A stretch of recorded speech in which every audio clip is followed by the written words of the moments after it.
So we are right now in the midst of a crisis that's something unlike anything I've seen in my lifetime. This thing called the coronavirus has basically brought the whole world to a standstill as of right now. Everything is closed. Most of the businesses are closed. The ones that are open are what are considered essential services. They're operating at limited capacity. Hospitals are crowded with people getting tested for coronavirus. The unemployment rate is as high as it's been since the Great Depression. Planes aren't flying international. You can't even drive in many places across state borders.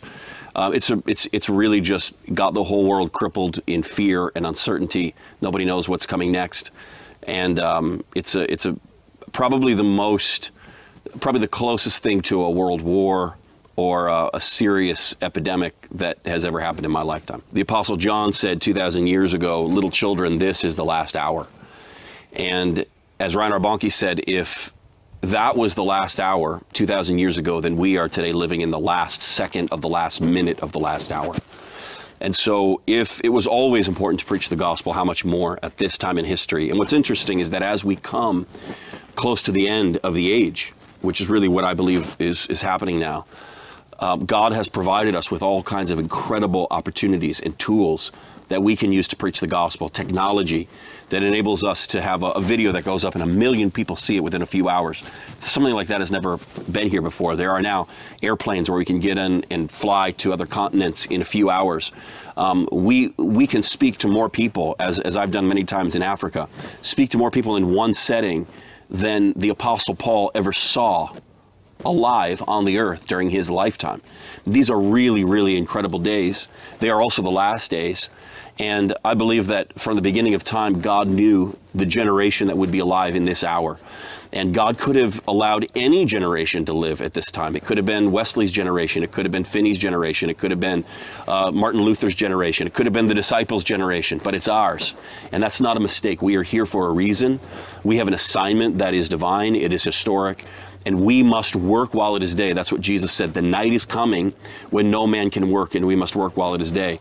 And I feel like even with this crisis, with the coronavirus, we've had the opportunity to experience just a little taste of what it's like when the night comes. I mean, think of it right now. Everything's closed. I can't get on a plane and go to Africa and preach right now, even if I wanted to. A few weeks ago, I was complaining about how much I had been on the road and how difficult it was and how just how tired I was. And today, I couldn't go do those things if I wanted to.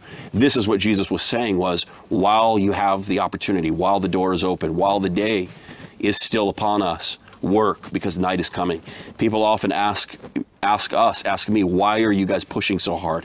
We go to Africa relentlessly. We have offices in 12 nations and 6 continents, and we're always pushing, always working, always spending, always going.